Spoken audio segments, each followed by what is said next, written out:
embrace awe and wonder. And that doesn't mean that we stick our head in the sand. But what it means is finding the right motivation for our actions. Because in this world right now, there's two primary drivers of action. There's fear, and there's awe and wonder. But only awe and wonder inspires long-term action. Only awe and wonder inspires people to make sacrifice for a greater cause. Only awe and wonder motivates us to work together, to collaborate. And so we need to build this boat on a foundation of awe and wonder, because then we build that boat on a foundation of trust. And so let's all immerse ourselves for the moment in awe and wonder. And so I want you to use your imaginations. I want you to imagine that you are on board the International Space Station, and you're floating in the windowed cupola, which is on the bottom of the space station, and you're watching the Earth pass by silently at 8 kilometers per second. And as you look out, you see thunderstorms casting long shadows across the horizon as you approach one of our 16 daily orbital sunsets. And as you close in on that line below you that separates day from night, you look out at the clouds and you watch them turn to pink, and then to red, and then gray, and finally black. And as you cross into the nighttime shadow of the Earth, you gasp as all the lights of the cities and towns, all the evidence of human activity all of a sudden comes to life. You see dancing curtains of auroras that you would just marvel at the incredible thinness of our planet's atmosphere. And you would be hit not only by the sobering realization that that paper-thin layer is the planet and the unfortunate realities of life on our planet for a significant number of its inhabitants, but I also think seeing the planet from space would fill you with hope. Seeing what we can accomplish when we set aside our differences, as evidenced by the International Space Station itself, would extend your optimism. Your definition of the word home would rapidly expand to encompass the entire Earth, and for the first time, you might fully understand what it means to be part of one human family. Now, obviously, you don't have to go to space to realize any of this, but traveling to space can be the first step towards a deeper understanding of the beauty of our underlying interdependent fabric of life. Separation from the natural world enables us to become a detached witness to its splendor, its beauty, and its unity. And from space, a lot of things become clear. From space, it's clear that everything is changing. And it's not just happening in one industry or nation or region, it's happening all around the world, and it's affecting all sectors of society. As a result, the mindsets, the approaches that led us here, that led us to this moment in history, are rapidly becoming ineffective and antiquated. So we need a new map, we need a new guidepost, and that's what this is all about at the Global Social Business Summit. This is the new map, this is the new guidepost.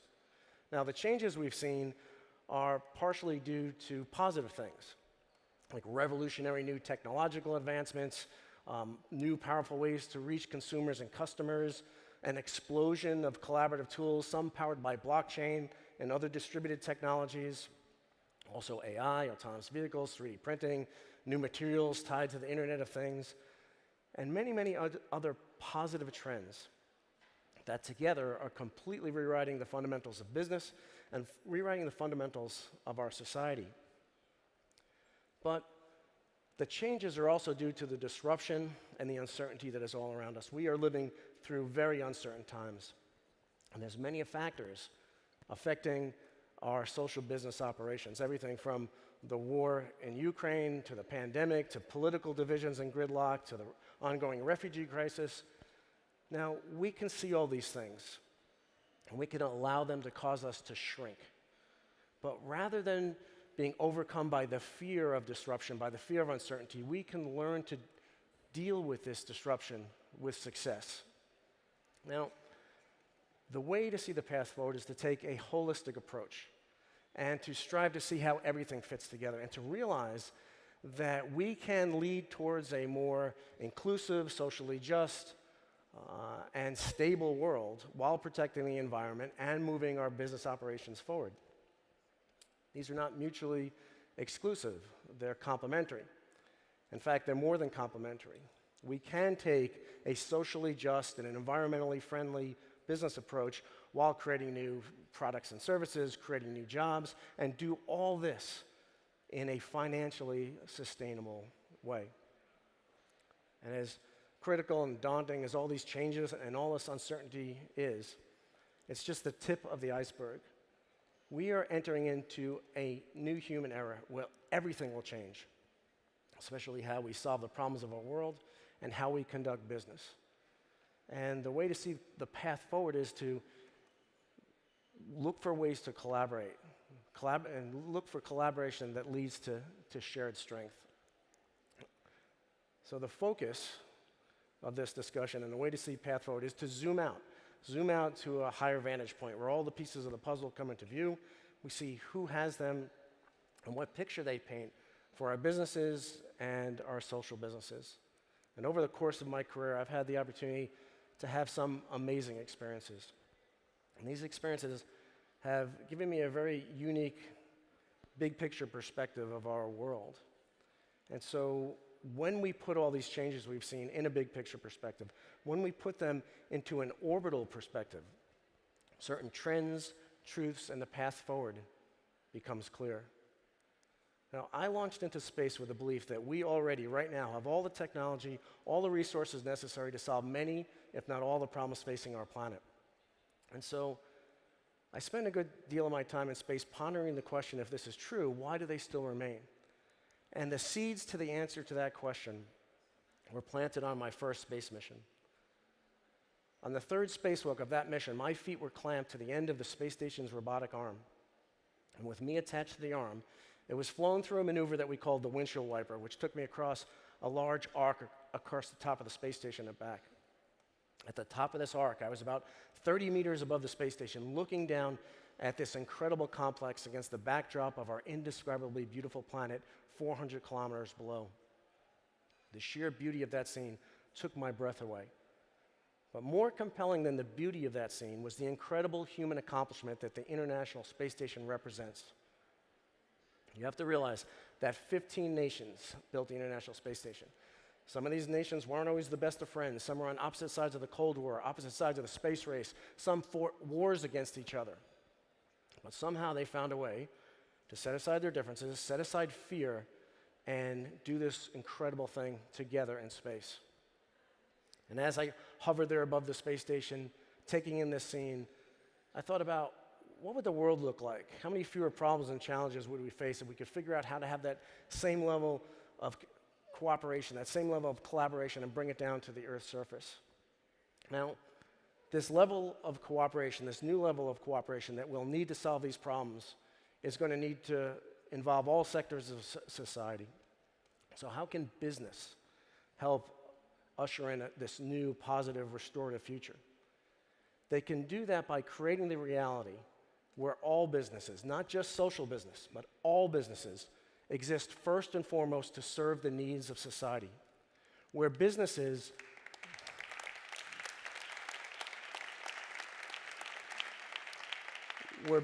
are not seen as independent entities operating in a solely self-serving vacuum, but as interdependent nodes in a fabric of prosperity where everyone has the ability to live a good life in harmony with each other and our biosphere.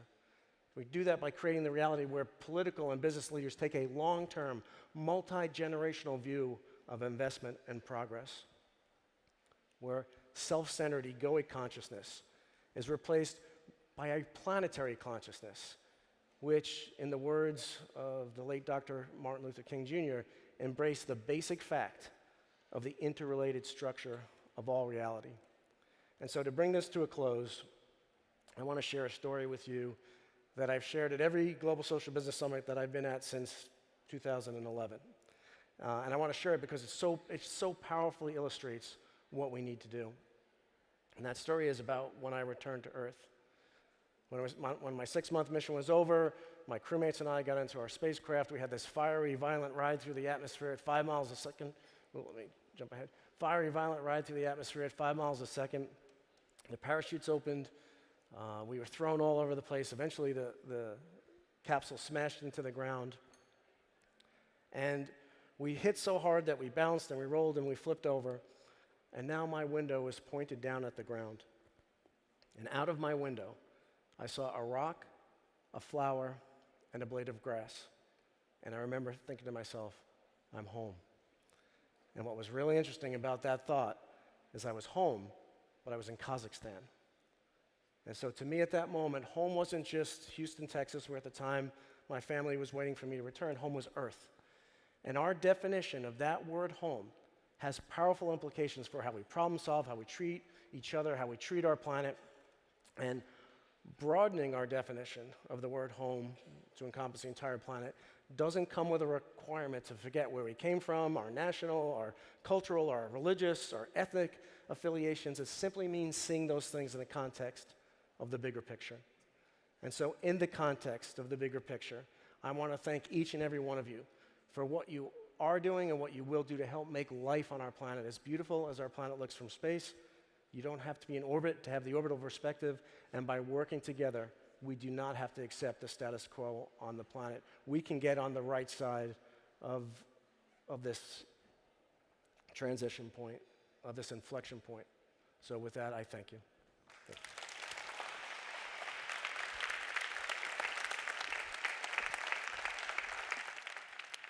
Thank you. Thank you, Ron, and welcome home. What a beautiful story, huh? What's magic, you know? Who was dreaming to be an astronaut when he was a young girl or a young boy? Who was dreaming to be an astronaut? We all can do magic stuff. You know, that brings me to the next chapter on stage. In 2009, we celebrated in Berlin the 20 years anniversary of the fall of the Berlin Wall. Professor Yunus was invited as a special guest. Merkel, Clintons, everyone was there. You know, we celebrated this fall of the Berlin Wall. And there was a Peace Nobel Prize summit. And on this summit, I meet the first time Enzo. And Enzo, his full correct name is Vincenzo Caruso. What a beautiful name. You know, you Italians have a real good way how to name yourself. And Vincenzo, Enzo, is now a diplomat from the FR. But Enzo, what you did as well, you opened us the door to a very special and very unique institution on the planet. I'm born in Bavaria, Lower Bavaria. My mother had the pub next to the Catholic Church. So we all raised up how to help people having the simplicity of Christian belief in us. We love for each other. And you brought us and Professor Yunus into the Vatican. You navigate us into many people in Rome, and you brought us also, then we have a unique experience in Assisi, probably one of the most beautiful places on earth. If you talk about religion place, it's Assisi. You brought us to Assisi, and you introduced us to Enzo Fortunato, the Padre. And now I welcome you both on stage, and share your views about the economic of Francesco, and we are very happy that you're both here. Thanks a lot, then you are our friends. Thank you.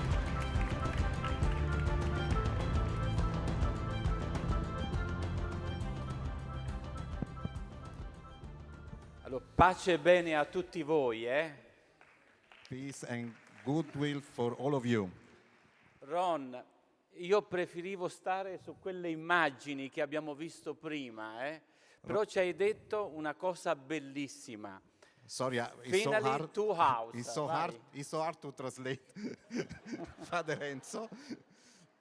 Ron, I would like to stay with you on the sky, but Finally to house. Hai chiamato questa terra casa. finally you said this planet is home. You called home. questo mi permette di dire una cosa straordinaria. Francesco d'Assisi Let me say an extraordinary thing of St. Francis of Assisi. chiamava la terra sorella e madre. Usually he called our planet sister and mother.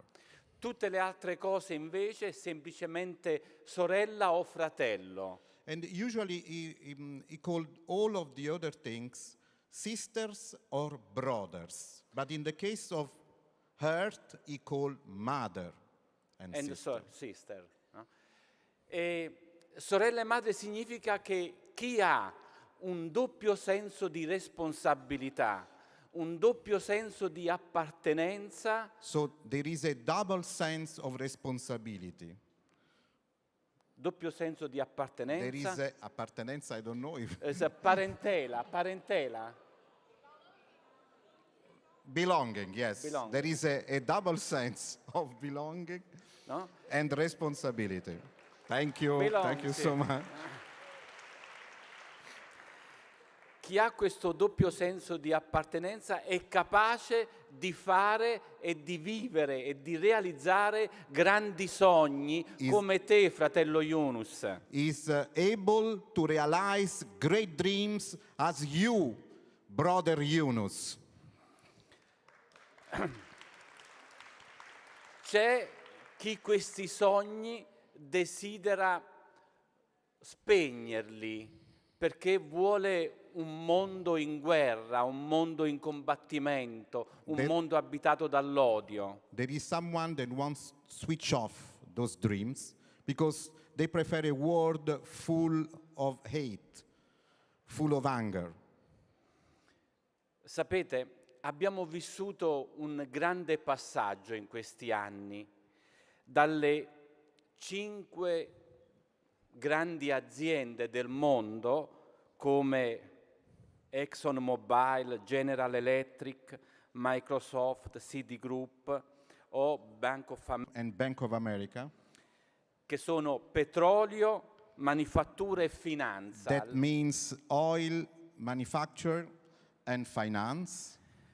Siamo passati ad altre 5 grandi realtà che governano il mondo. And we moved to other 5 reality that govern this planet.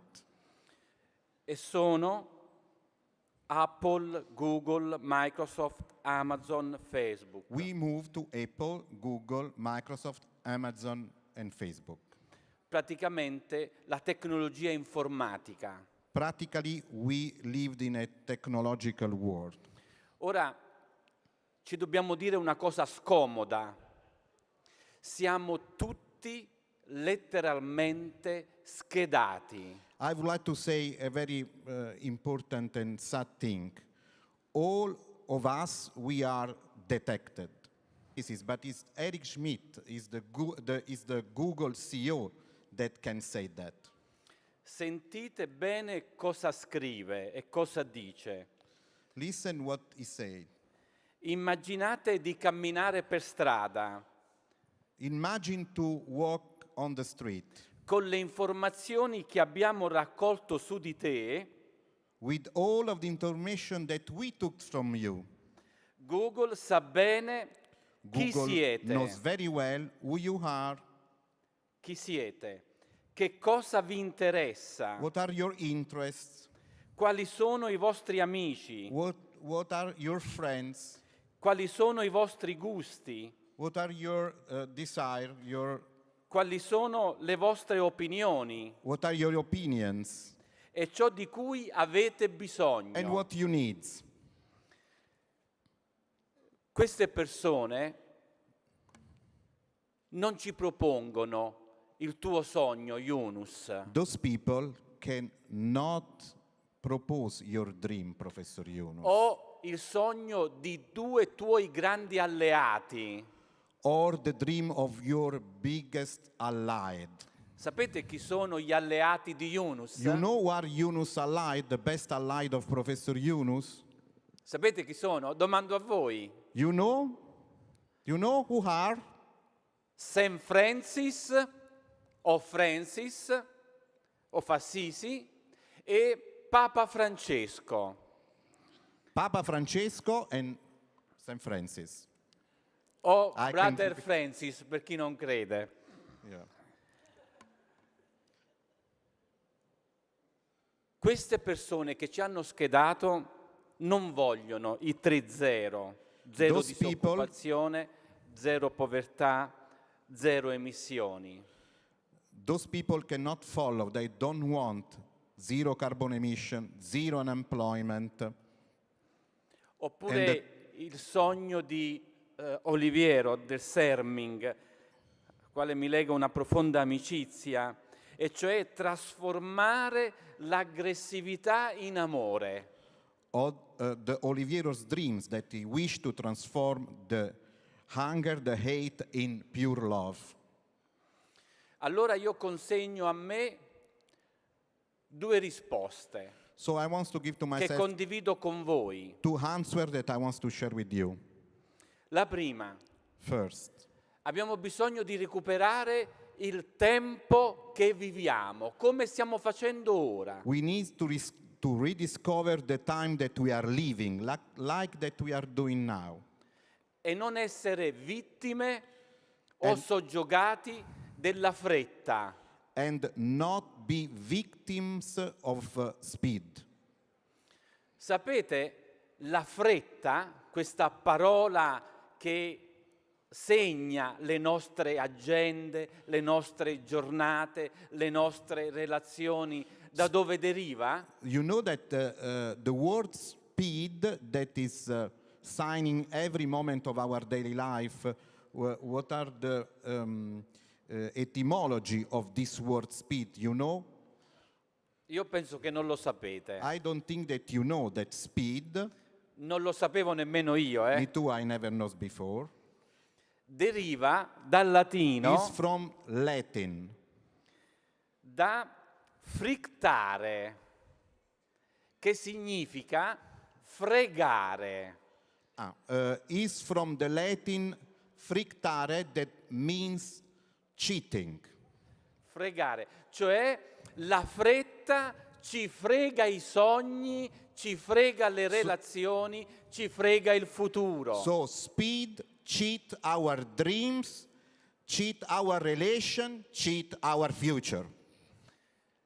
E allora la prima risposta è appropriamoci del nostro tempo. So the first answer, we want to have our own time. Let's have our own time.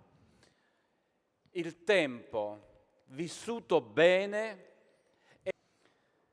Abbiamo bisogno, è stato detto prima negli interventi precedenti, sia da Yunus che dalla relazione che abbiamo ascoltato sul lavoro che fa Yunus in Bangladesh e nel mondo. Abbiamo bisogno, e ce lo ricorda anche Papa Francesco, di toccare la vita. Vai. Second, we need to touch our life. As Yunus and other speakers highlight before, we need to touch first our life. Oggi il vero lusso non sono i soldi, ma è la capacità di gustare la vita vera. Io vi auguro questo, Yunus, continua così. The goodwill is to live the better life, not to live with money. Live the better life. And this is the will of Yunus. And please, Professor Yunus, continue with this. Grazie. Thank you so much. E grazie anche a Enzo, Thank you. Thank you. Thank you. Well, you know, to believe or not to believe, it's all our choice. But to live in the smile of Pater Enzo, it's very easy, and you see how he follows his heart. So, and let me, before I give the microphone over to Maria, make it very clear. As long we have the speculative power in our economic system, as long we follow speculation, this is where we have no way out of our mess. That's what Professor Yunus teach me.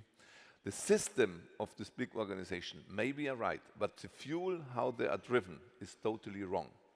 So redesign the fuel of the system like Patagonia did. What's a big step from Patagonia? One single shareholder, our Mother Earth for everything, building up a billion company, and at the end of his life say, that's all now for the urgency. So the speculative spirit, take it out of our economic system. That will help us. And people like me in my age should learn to give the power to the women in the next generation. Maria, it's your turn.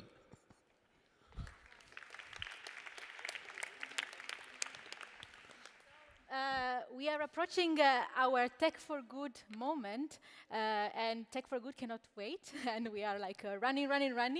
I had the role of a navigator to introduce some personalities from Italy, from Turin, and we invited, unfortunately, one of the two personalities I wanted to invite over, Professor Mario Calderini, could not be here because of COVID. We had the first cancellations this morning because of COVID, unfortunately. He wanted to explain more Torino social impact, but you can find more information on the tables here, and you can find the people of Torino Social Impact also at the summit. But I have the pleasure to invite over Alessandra Perazzelli. She has been an amazing woman. If I can say, she has an amazing.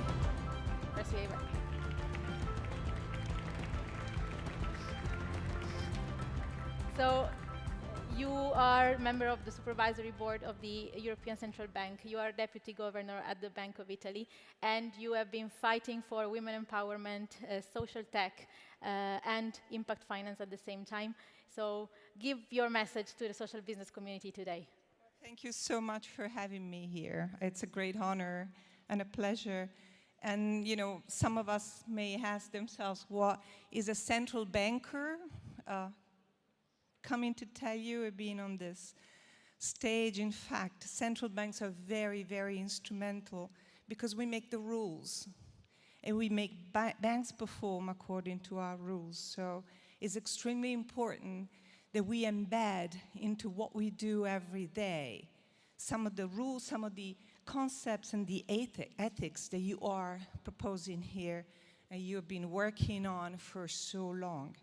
So I look after banks in my country, which is Italy, and I look after banks at European level, and I look after technology applied to banking services, and this is one of the things that I wanted to bring to you here. The two words that for me are very, very relevant. One is digital inclusion. The other one is financial education.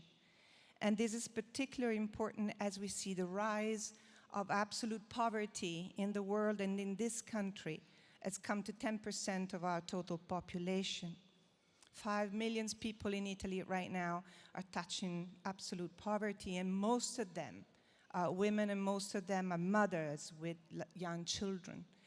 So my message here today is for those who look at technology, just understand what's in there, you know, how algorithms are built. And we need more women, you know, who study these things because they can bring the difference in building up those instruments. They're really running the world right now. They're running the way in which big tech are looking at the way they give us credit, they give us services. Banks are using them as well. So within my central bank, the Banca d'Italia, we have created teams that look after these things because we want to make sure that as we build a new economy based on technology, this doesn't bring further, you know, differences and further poverty to people. Sometimes, you know, if you happen to have the wrong zip code, and that is put into the algorithm that looks at you, at your credit ability towards bank, that's enough to keep you out of the system, having, for instance, access to credit at a bank. So this is very important. The other issue is financial education. We need to give education in the financial world to kids.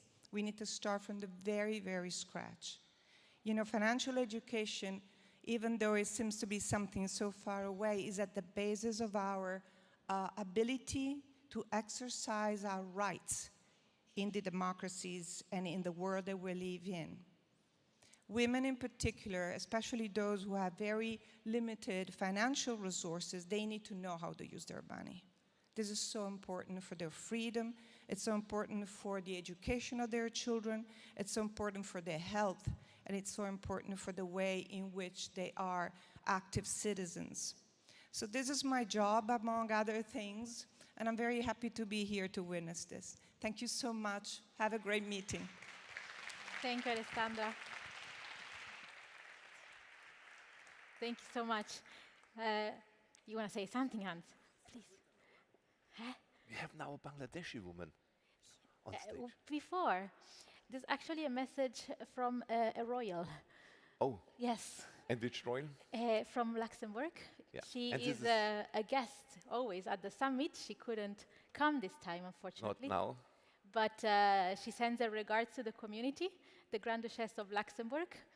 Yeah, and before we watch this, because that's where I victims on their story, she went in the 90s to Bangladesh and visit Professor Yunus and all the friends, and she tested the Grameen ladies, the tech, you know, and she was one of the first user to be on the Grameen telephone, on the telephone ladies, and when she tested it out to do so, she fell completely in love, like also Queen Sophie from Spain.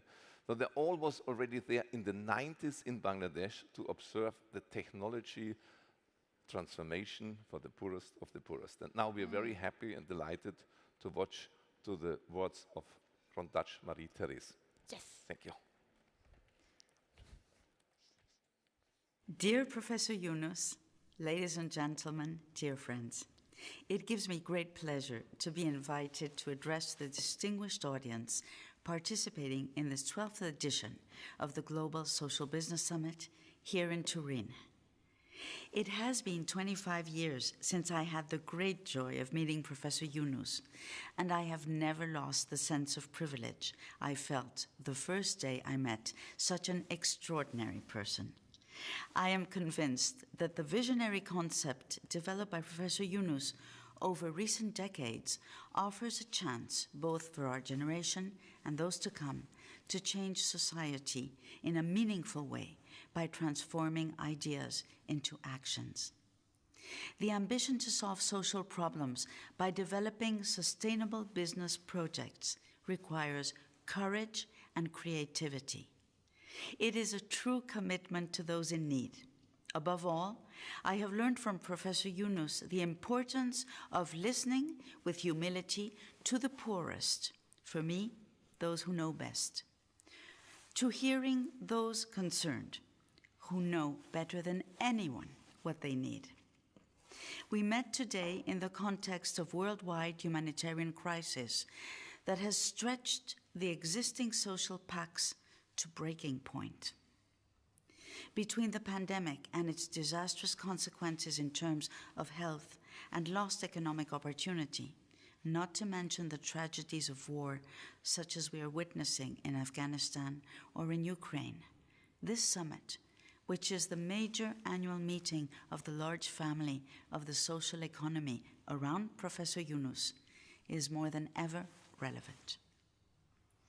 The war in Ukraine alone has generated widespread hunger and crippling inflation on a global scale. What happened last year in Afghanistan is creating hunger in the country and a poverty that it has not known for decades. In the last 2 years, extreme poverty has increased. This has not been the case, as I just said, for decades, and tragically, it's the poorest and most vulnerable who always suffer the most. Ladies and gentlemen, for the better. Our best example is undoubtedly that of Professor Yunus. When he launched his initiative in 1977, very few believed in it, and yet today it brings relief to tens of millions of people. With his approach, one problem, one solution, Professor Yunus has brightened the lives of 130 million people around the globe. He has achieved this through important partnerships in which Luxembourg, as a major banking center committed to inclusive finance, social business, and sustainable finance, has been and will continue to be actively involved. In this difficult worldwide context, Luxembourg remains a dynamic actor for change. In 2005, Luxembourg launched the European Microfinance Award to promote financial inclusion initiatives. I have had the honor of chairing the grand jury for several years, and I'm always struck by the excitement generated by this event. In 2006, a synergy between the government and the banking sector created LuxFlag, which supports the growth in Luxembourg of the Grameen Crédit Agricole Microfinance Foundation. And in 2022, I'm proud to share with you a new and innovative initiative.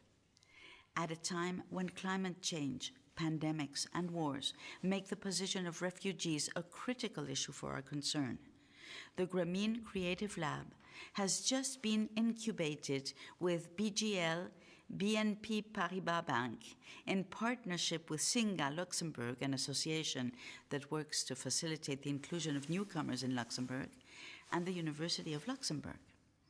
This is one step forward. This step forward was made possible by one of you and who are present at this reunion and at the summit. These initiatives are very important to me, and I am extremely grateful to you all. Ladies and gentlemen, every step forward is welcome because the problems are huge and unfortunately increasing. They are no longer merely about economic, social, and environmental challenges. It is more generally about doing everything possible to achieve a future of justice and especially of peace. The summit we are opening today is therefore more than ever a global forum. I have been involved in social business myself for many years as a UNESCO Goodwill Ambassador, as eminent advocate for children at UNICEF, and in my commitment to women in Luxembourg and around the world with my association Stand, Speak, Rise Up. I'm deeply convinced that the integration of women in economic life will not only play a crucial role in the transition towards a more equitable society, but also in the creation of more resilient economies. Achieving the empowerment of all women and girls through social business and education is not only a fundamental right, it is the pillar on which rests a more just and peaceful, sustainable world. I know that this is one of the best ways to eradicate poverty and achieve the 2030 Sustainable Development Goals, as Professor Yunus for years has been proving. These, in turn, are a powerful force of peace, as I have said. Dear Professor Yunus, thank you so much for this long-term and forever young commitment, and thank you for helping hundreds of thousands in need around the world to rise out of despair. Your extraordinary endeavor and commitment to the poorest of the poor has been an everlasting inspiration. The answer to poverty, having the intelligence, the humility, the generosity to trust and to lend to those who have nothing. It is also a great sign of intelligence. How wise, how beautiful, and how revolutionary. I have been amazed by your genius at turning dramatic and potentially critical situations into flourishing, positive opportunities and solutions.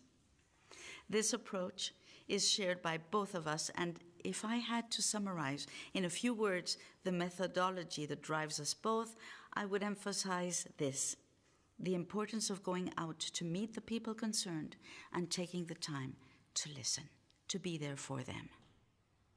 Ladies and gentlemen, dear friends, if there is one message I would like to give the younger generation here today, it is to promote holistic approaches, which should not only be about models and economic efficiency, far from there, but especially about exchange, understanding, because I am deeply convinced that when we help one single person recover his dignity.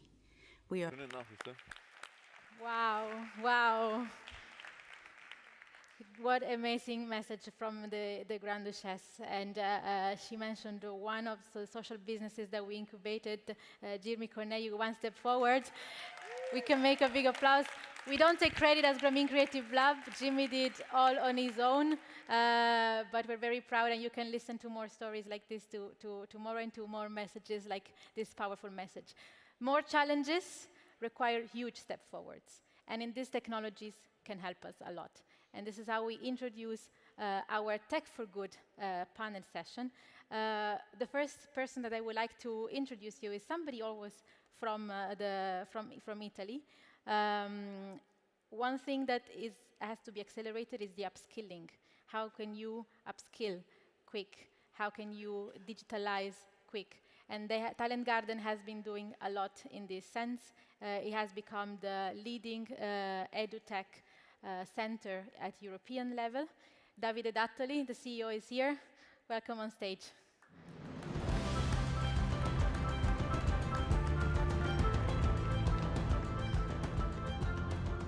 So I know you have a train soon, so you can just quickly tell us how do you do it and how do you see this connection with social business and Tech4Good in what you're doing? Absolutely. I really think that for the last 20 years, when we were thinking about technology, we were mainly thinking about amazing application only to share photos or inutility things. If I think about the technology that I dream for the next 20 years, I really believe that has to be way more social and way more inclusive. Because the technology during the last years has really changed our society, every business model of every corporation. And this is creating an impact. And in order to avoid a big social issue, we need to invest into to be someone who can build the future thanks to the technology. And what we have done during the last years as Talent Garden is really try to train more than 25,000 people every year on social and digital technologies, because we believe that giving them the powers and the tools and the network in order to build their future is something partnered with the Youth Challenges program of this year, where we have 80 amazing entrepreneurs from all over the world that has been participated, and this afternoon there will be the presentation in which we put together technology and social impact, because the alliance between these two words can really be. But I think in particular for corporations to really empower and bring all of these to all their teams is something that we can build together to really bring to all the big corporations a knowledge about how to use technology, how to leverage technologies to make better social impact. thank you. Thank you so much. It was a pleasure to have you here. Thank you. So Hans, you gave me this big duty to honor one of the personalities from the Grameen delegation, so I hope I will do it in the right way. I am a new kid in the block, so I can't wait to meet you all a bit more in deep. But I know there is somebody who has been working on digitalizing microfinance as well, and has been working with the Grameen Telecom now, Grameen Communications, there you go. She's the managing director, Sultana Naznim.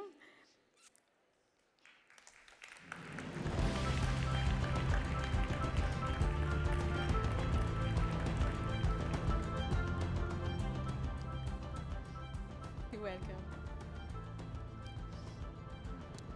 You may use here.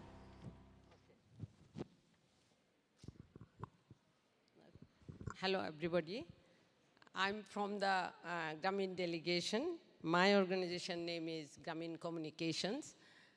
And in one word, I can tell we are the technology partner of the microcredit operation, new entrepreneur program operation, and information. And our main objective was information accessible to the all in the very remote village to all our borrowers. So in that context, we started developing the systems. First, I was told to develop the system for the microcredit operation. You know, microcredit operation, it is very village level, and mainly the main operation, it is in the branch level. We called it branch. So first we built a microcredit software with a limited feature, and we started with that. And our company started in 1997, and from 1997, we started developing the system. So with limited feature, we developed a very distributed system up to the, it is about 2005, 6, 7, 8. And after that, we started to develop in the cloud base. And this year after that, first we started with a very limited resource, then we developed now it is in ERP, we call it ERP, with 6 modules. So one operation, if you want to do the operation, there are a lot of things, human resource involved, financial sections involved, and other things all are involved. So we developed that system with 6 modules. So if I give the data, what are you using? Now that system serving simply 7,500 branches and 20 million people in the very village level.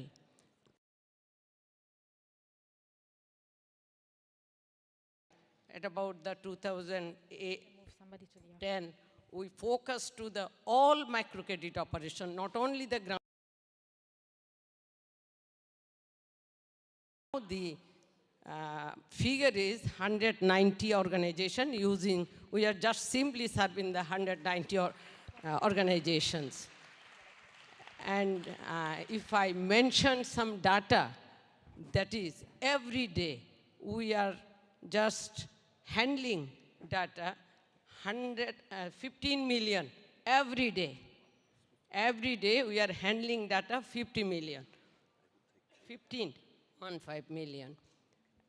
And everyday data generation, it is about 50 megabytes. Till now, from 97 to now, we have the 50 terabyte data in our repository. So this is the figure. We are handling that. And now today, everybody telling about the data science, big data, we are handling that type of data. So this is one thing. And as I mentioned, we are the technology partner. Then you know already new entrepreneur program. And we develop another system for the new entrepreneur program. This is huge, and 100,000 new entrepreneurs in live. They are doing their operation.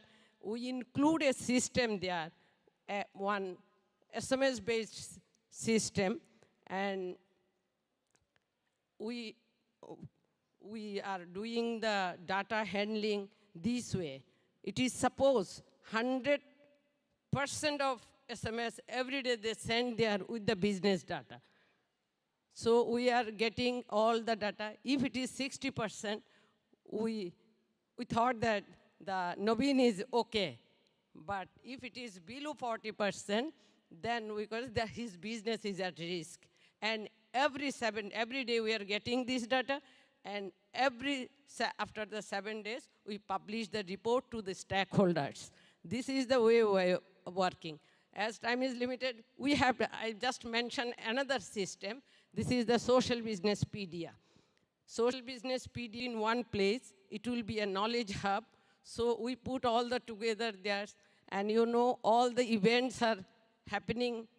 You can see, find even the social business summits, all agenda and everything, it is there. So I can tell you that more than business proposal, more than 100,000 Nobin proposal you can find there. So anybody around the world who want to do the social business, he can find the materials there. And all the reviews, all the papers, and all the information we put together in the social business. You know, during the COVID, there is a new agenda was the web lecture. And all the web lecture recording you can get from that. So these are the things in the technology part we have done there. And now as technology is evolving and it is every day, so we are doing our work based on the, and in connection to the global change and transform. This is we are doing in the Grameen Communication. Thank you very much. Thank you so much, Sultana. Yes. So please get the chance to mingle and get to know all of these amazing initiatives.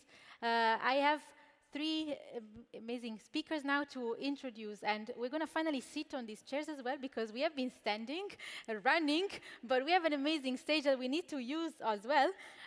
So let me introduce on stage Kate Callott. Go ahead.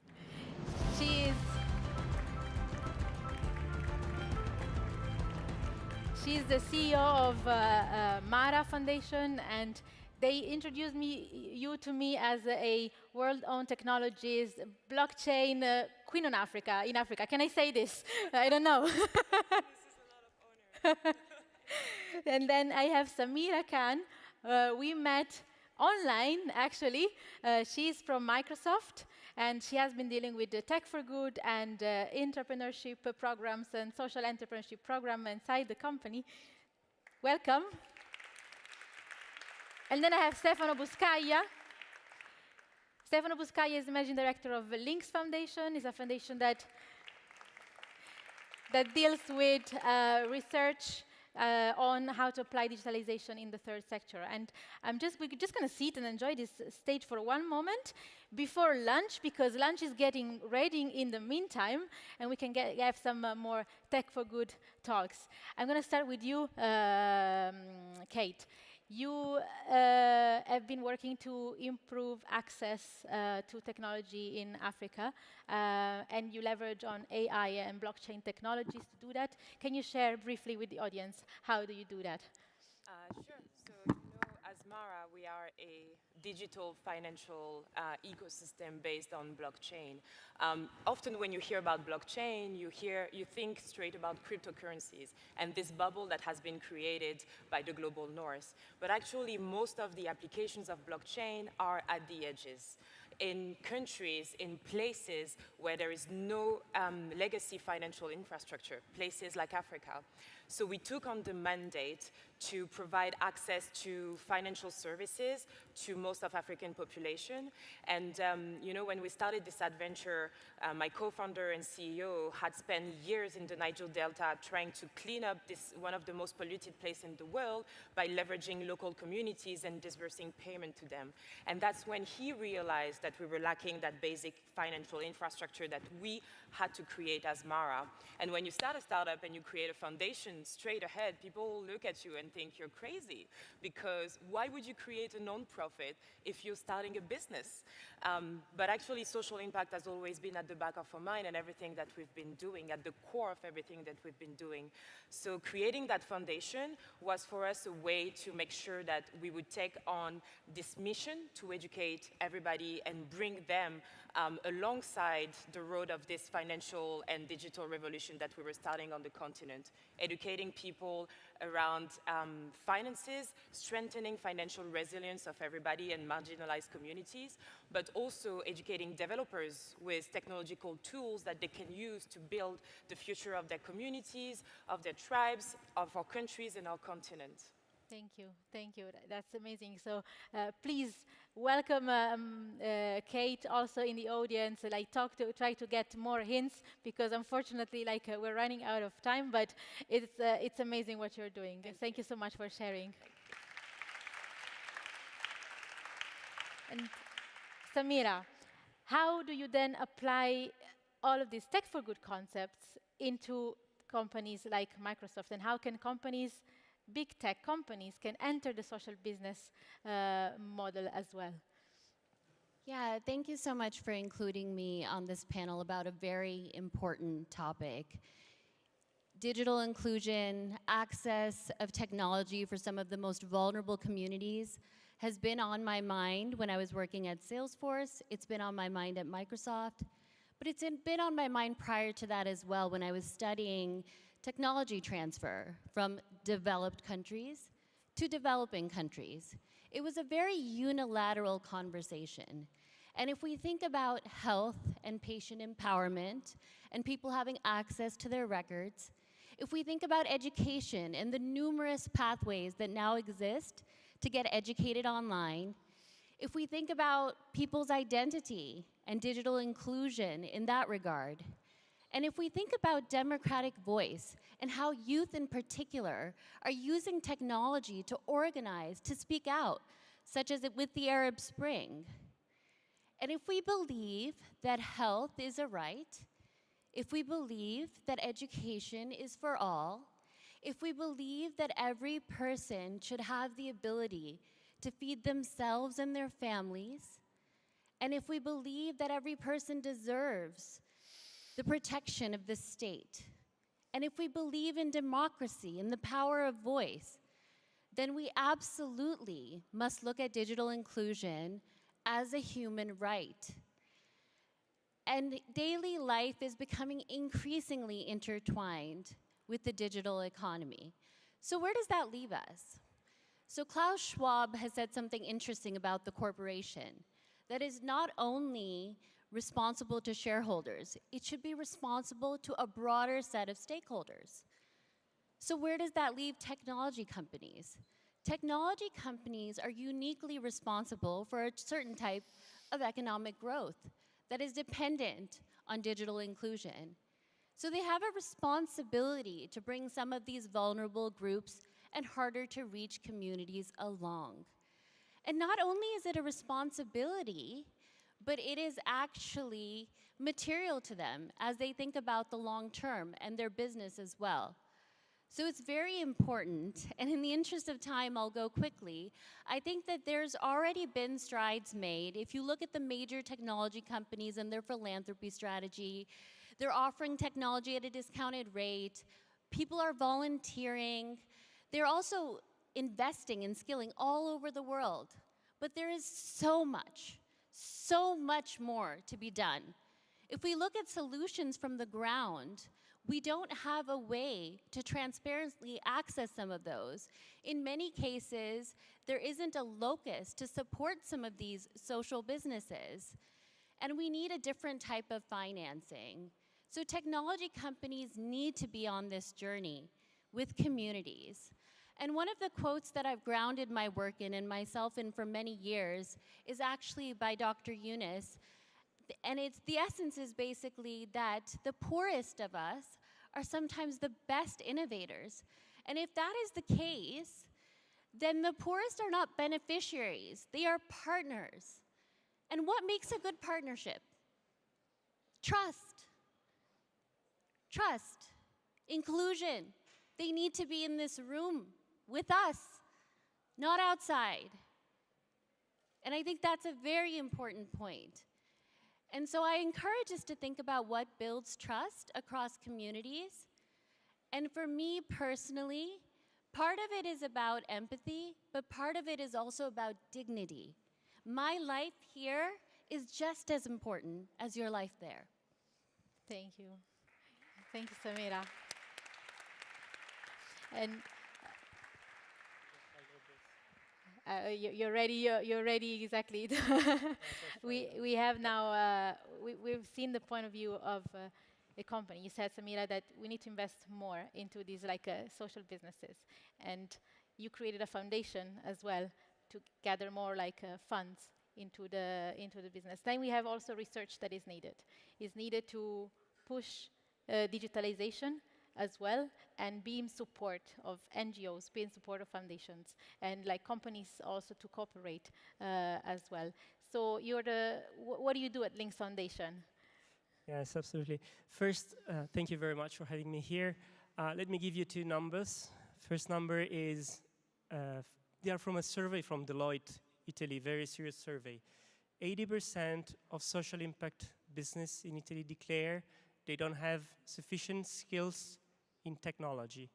17% declare they're ready to scale up or improve their impact with digitization.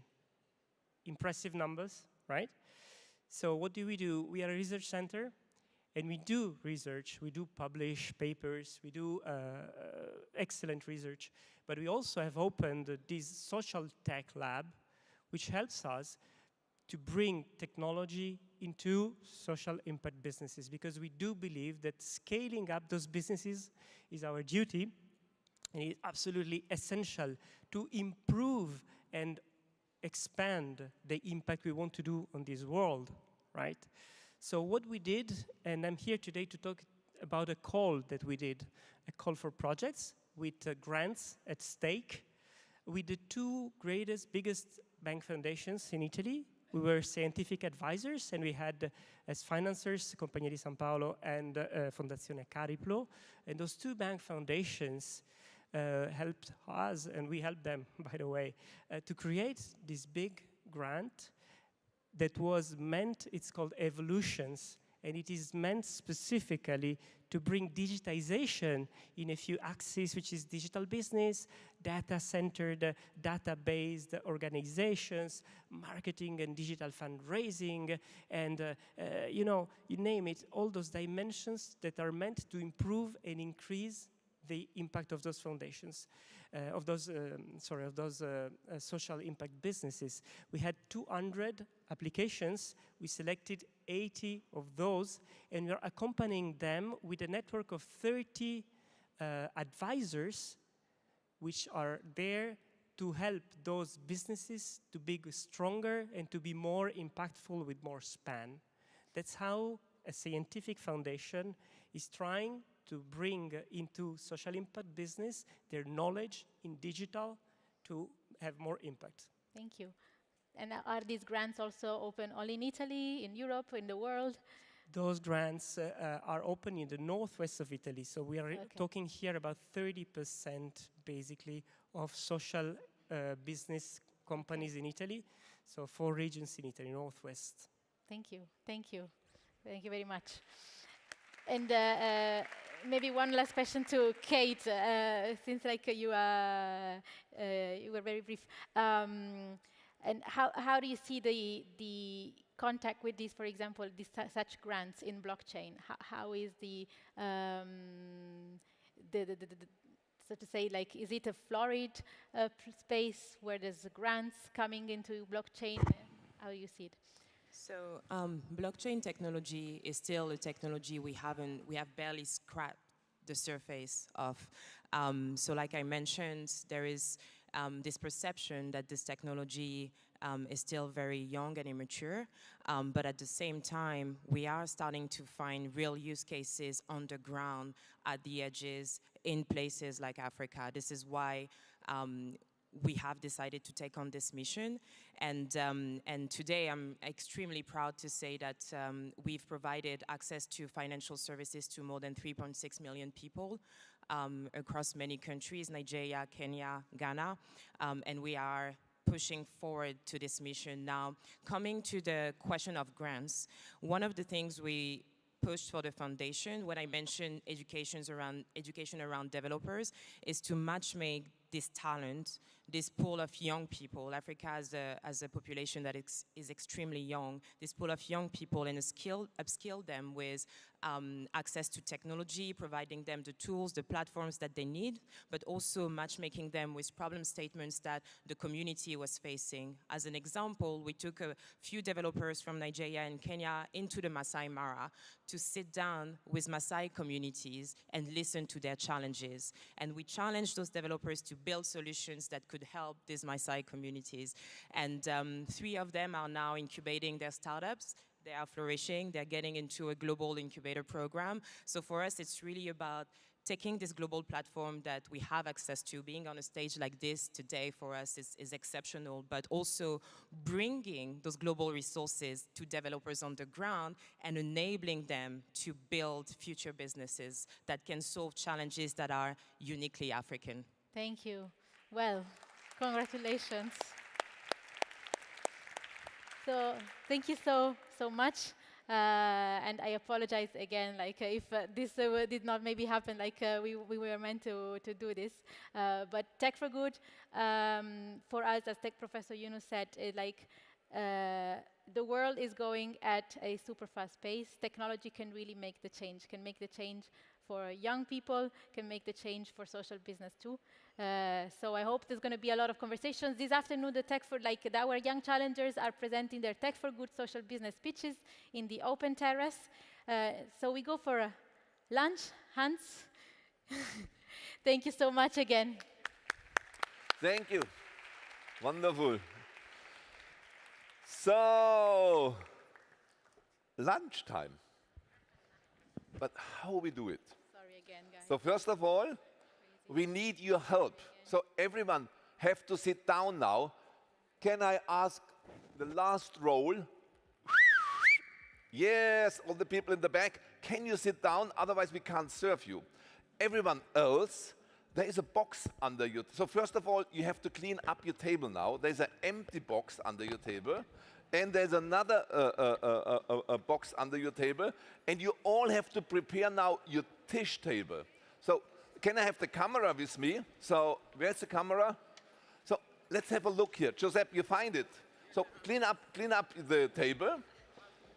Okay, super. So you have to clean up everything on the table, also on Professor Yunus' table, on the Lavazza table. So there is a box under you. Can be the camera with me and more light? Yes.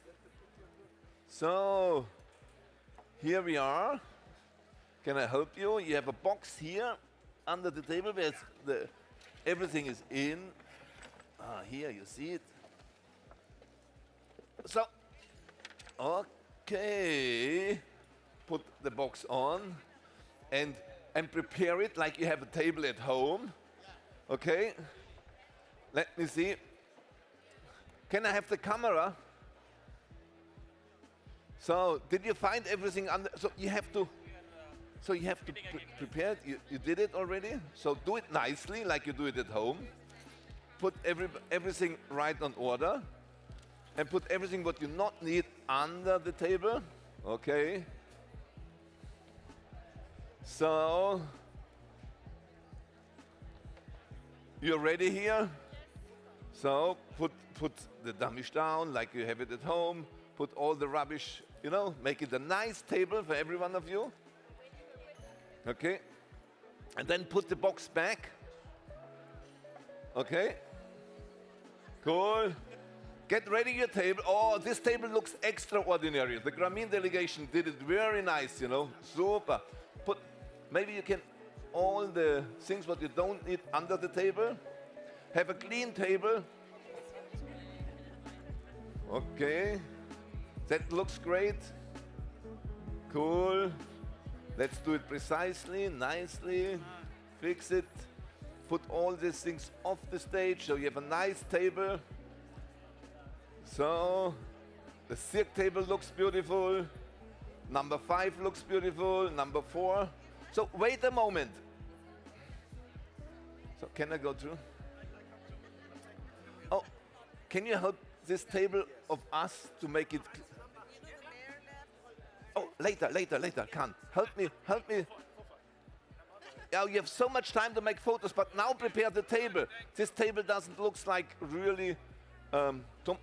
Thorsten, can you help me to clean it up here? Make it nice. How is it, the Lavazza table? It looks good. So,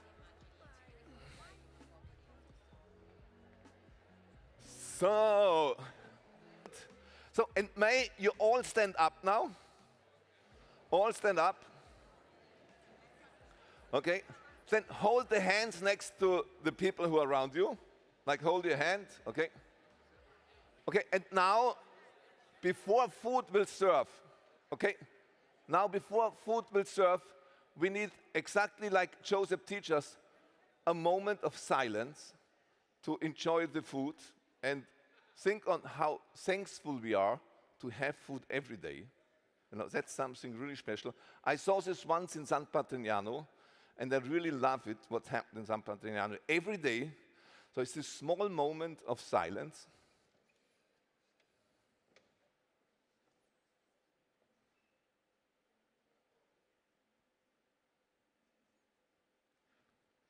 Thank you, bon appetit.